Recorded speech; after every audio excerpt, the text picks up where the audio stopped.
ऊपर से चोली पहनी, मोर पंख, बंसी हाथ पर, पागलों की तरह रथ पर बैठा, पीछे देख रहा, रोते हुए जा रहा है कृष्ण की तरफ। और कृष्ण भगवान को पता है आज उद्धव आने वाला, उसी वृक्ष पर खड़ा। उद्धव जब आया और उसने कृष्ण भगवान को देखा, रथ खड़ा किया, और जब गोपियों के भीष में देखा, जिसे सखी साधना कहता है।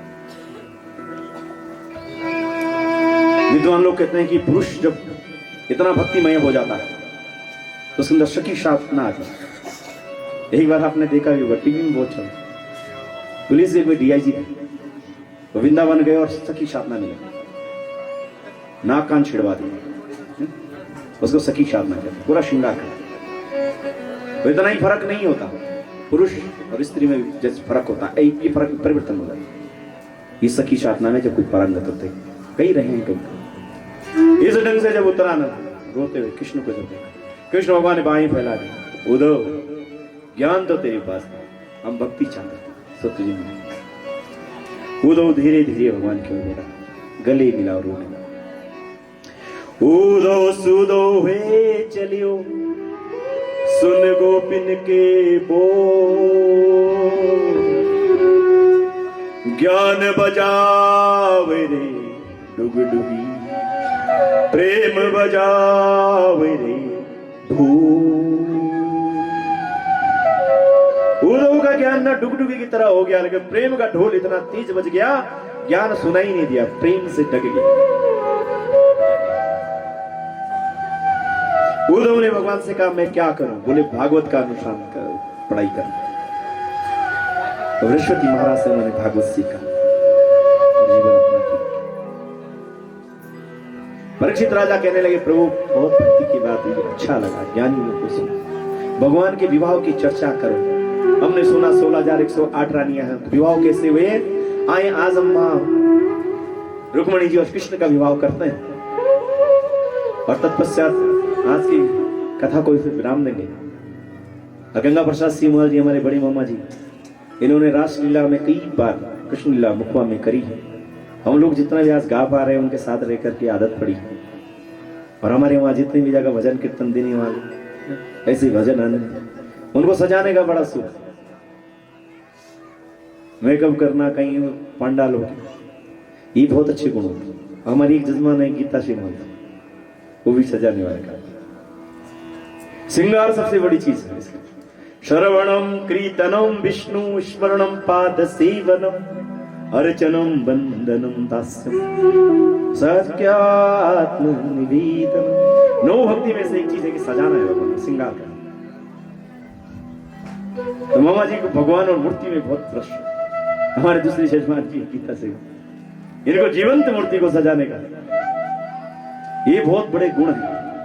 अब कथाओं में भगवान भी मनुष्य को सजाता है, स्वरूप प्रदान करता है। इसीलिए तो कहते प्रभु भक्त वत्सला, जैसे बछड़ा होता ना, मलिन रहता है, उसे साफ करता, जो दूसरे को निखारता है परमात्मा होता। बोल कृष्णचंद्र भगवान की।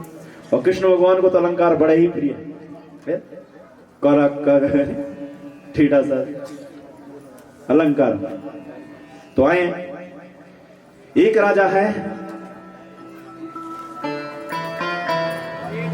उसका नाम है विष्म। ही परीक्षित, उसके 5 बच्चे, रुक्मी, एक है रुक्मरत, रुक्म बाहु, रुक्म केसी और रुक्म मान, 5 बच्चे। एक कन्या है, उसका नाम है रुक्मी। वो अपनी बेटी का विवाह करना चाहता है, लेकिन रुक्मी ने कहा कहां करना चाह रहे हो? बोले कृष्ण के साथ। ठीक था। बोले नहीं, कृष्ण को नहीं देंगे। उसका खानदान का पता है, किसी का बच्चा है, किसी को कोई पाल रहा है, ऐसे जगह देंगे तो कैसे बताएंगे किसका है, कैसे बताएंगे ससुर कौन है? नहीं देंगे। और दूसरी बात, बलशाली नहीं है, और उसने काली ओन पीछे पड़ा, रण छोड़ कर गया, भाग गया, पीठ दिखाई है, उसके साथ नहीं करनी थी। वो चोर है, वो उसे कोई अच्छा नहीं मानता, नहीं देना। तो कहां दे? बोले शिशुपाल। शिशुपाल ठीक, मेरा दोस्त भी है, वहां विवाह कर। रुक्मणी ने भाभी से कहा, भाभी भैया को समझाना। क्या समझाना? यहाँ ना ऋषि आते थे, मुनि आते हैं, बैठते हैं, कृष्ण ऐसा है, कृष्ण वैसा है, मैंने देखा तो नहीं, लेकिन एक मूर्ति बना दी मन में, अब लगता है पति मेरा वही होना चाहिए। भैया से बोल मेरा विवाह मांग, बोले तेरे भैया बहुत खतरनाक है, मेरी नहीं सुनेंगे, तो एक काम कर, ब्राह्मण की सहायता है। तो ब्राह्मण जी आए, एक पत्र लिखा 7 श्लोकों। ब्राह्मण को कहा महाराज द्वारिकाधीश को दे देना, उनको दे देना है मेरा पत्र। बोले हाँ ठीक। ब्राह्मण गए भगवान के पास, कि आपके लिए एक लेटर आया। बोले किसका? बोले विश्वक की बेटी है रुक्मिणी। भगवान को याद है, हाँ वही तो नहीं जिसकी बात नारद मुझसे कहता था कि बहुत सुंदर है, अच्छी। ब्राह्मण से कहने लगे कृष्ण भगवान मुझे भी बनाओ, ऐसा लगता है कि वो बहुत अच्छी हो। तो दिखाओ दिखाओ, कहाँ है वो पत्र? बोले ये। बोले आप ही पढ़ दो, उस पे लिखा हुआ, हे मेरे प्रभु, मैं मन और आत्मा से आपकी पत्नी बन चुकी हूँ, शरीर रूप में इस घर में। अगर आप मुझसे प्रेम करते हैं तो मैं कल भवानी के मंदिर जा रही हूँ, परसों मेरा विवाह, रात को बारात पहुंच जाएगी, दिन में ही 2 दिन के अंदर बारात। तो आप ऐसा करना, जिस दिन है मंगल स्नान का दिन है, मैं सुबह वहां आऊंगी, तुम जल्दी आना, मुझे वहीं से भगा देना, बस मैं आपका इंतजार करूं। भगवान कृष्ण ने पढ़ा, अरे यहाँ से तो बहुत दूर है, वो तो विवाह आज ही है, मतलब कल ही है। तो भगवान भागे वहां से रथ लेके। बलदाऊ ने आवाज मारी, अरे कहाँ जा रहा है कृष्ण? भगवान ने देखा ही नहीं पीछे, रथ भगा ऐसे, समझ गए कुछ गड़बड़। उसी समय बलराम ने कहा सारी सेना तैयार करो, रथ से जाओ, जहां कृष्ण चला है पीछे से चल दो। 2-4 घंटे ये लोग लेट हो गए। और जब भगवान पहुंचे विश्व की राजधानी, वहां 10,000 सैनिक लगा रखे, सबको पता था ये भाग सकते। और जब मंदिर की ओर रसकियों के साथ आई रुक्मिणी, तब सैनिक क्यों लगा रहे? देखो कितनी सुंदर, ये तो ऐसी लग रही है माँ लक्ष्मी ही जैसे यहाँ आई। दूसरा भी कर, तो इन लोगों ने बात करना बंद कर दिया, सब रुक्मिणी जी को देखा। तभी एक रथ खड़ा हुआ, सबने आवाज सुनी तो रथ की ओर देखा, तो एक सुंदर सा मनुष्य उतर रहा है, तो कृष्ण भगवान कह रहे ये भी कितना सुंदर है। तो सब लोग भगवान को देखा, भगवान वहां से उतरे और रुक्मिणी के सामने खड़े। रुक्मिणी का 1 सेकंड नहीं लगा, उन्होंने कहा यही, भगवान को लगा यही हो, माला हाथ में। भगवान कृष्ण ने इशारा किया आप मंदिर चले जाओ, अंदर गए मंदिर, माला डाली भगवती। मनु जहाँ ही राचे हूँ मिला ही सो बरु सहज सुंदर सावरु करुणा निदान सुजान शील स्नेह जानत रावरो मनु जाहि राजे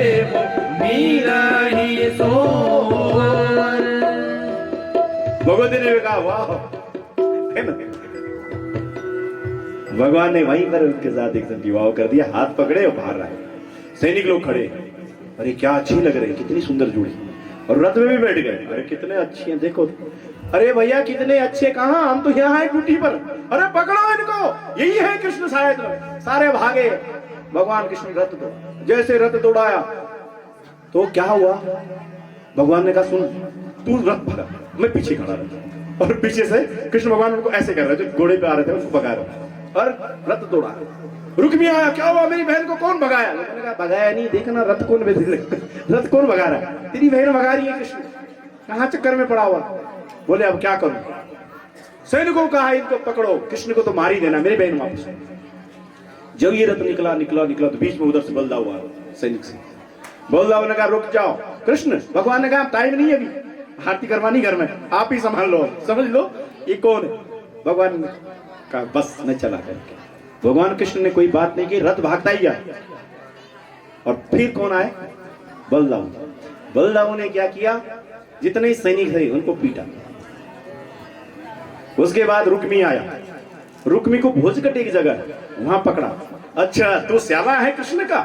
अच्छा क्या है, अच्छा नहीं लग रहा हमारा घर रिश्ते के लिए? अरे तुम ऐसे खानदान के हो, दो भाई, अरे इसके बाल बना दो। उसकी कटिंग करिए, जने मशरूम कटिंग, अलाना कटिंग।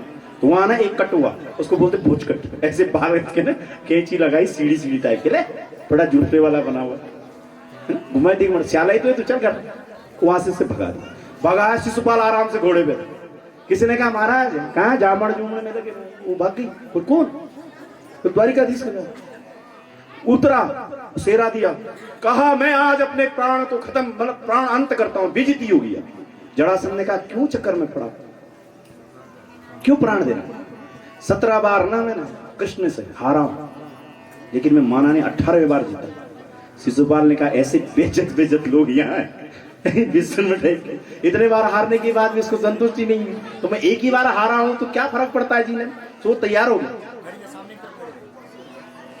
और उसके बाद शिशुपाल मां रुक्मणी वाले डोले में बैठे है, रोता हुआ और भगवान कृष्ण का बैरी बन गया और अपने घर को चल गया। बोले कृष्णचंद्र भगवान की। आइए भगवान की लीला का ज्ञान करते हुए ही परीक्षित इस प्रकार से रुक्मणी विवाह हुआ।